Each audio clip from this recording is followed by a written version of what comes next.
which one of these teams would you bet to win 11 or more games? The Vikings, Giants, Cowboys, or any other team not named the Eagles in the NFC? 11 or more games. 11 or more games. I have to take the Vikings. I do. I have to take the Vikings. We said this on the last pod. I thought I was ready to bump them up to 11. You know, the Giants, Dak Prescott looks like crap. Cooper Rush looks like he should maybe be leading that football team to the promised land.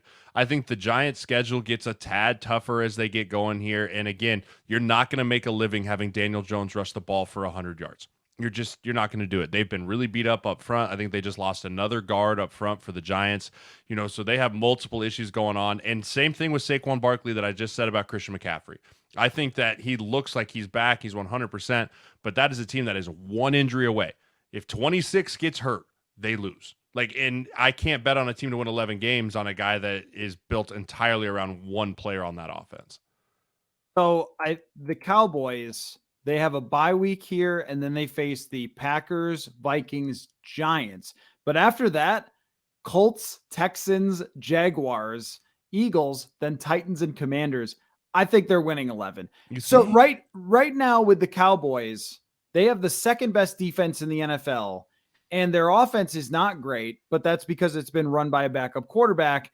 Dak gets his feet wet back in a game and then gets a break to practice and get 100% healthy.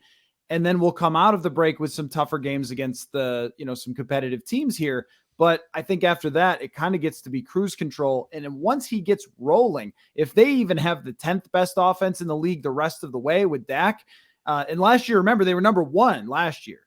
Of course, they had Amari Cooper, but if they're even just middling and Ezekiel Elliott looks pretty good, Tony Pollard's a legit weapon. I think that they can have 11 wins. The Vikings, I'm not entirely sold yet, but I think just based on their schedule, they should.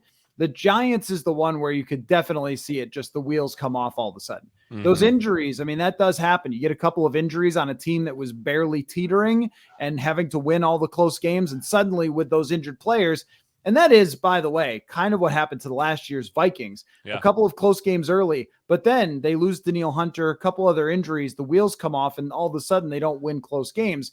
But I also think just the Vikings being the Vikings, declaring them an 11-game winner at this point is I don't know, man. I think it's fair, but I also don't want to quite push those chips into the middle of the table because one thing can throw off this entire operation. I mean, what is that one thing? You know, I look at the Giants. It's is it Kirk Cousins getting hurt? Is it Jefferson getting hurt? I feel like there's enough. I mean, you look at you want to talk about, you look at the Vikings schedule too. So it's yes, they got the Cardinals who, Call of Duty comes out this week. So Kyler Murray's not going to be very good. Then you got Commanders, you go into the buzzsaw that is the Bills. And then it's Patriots, Jets, Lions, Colts, Giants, Bears, Packers.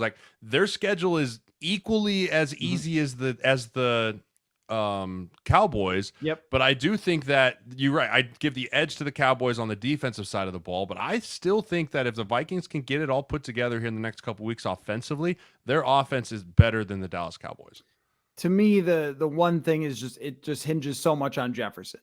If Jefferson were to be lost for even 3 weeks and knock on whatever wood you have near you, because if that were to happen, you're losing every game without him. He's the entire offense at this point. He really is.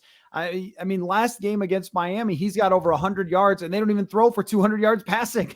They are really relying so heavily on him. But I think on the defensive side, Zadarius Smith is kind of that guy too, where if he were to go down at all, that they're going to not have any pass rush whatsoever. Patrick Peterson, even then you're playing rookies at corner.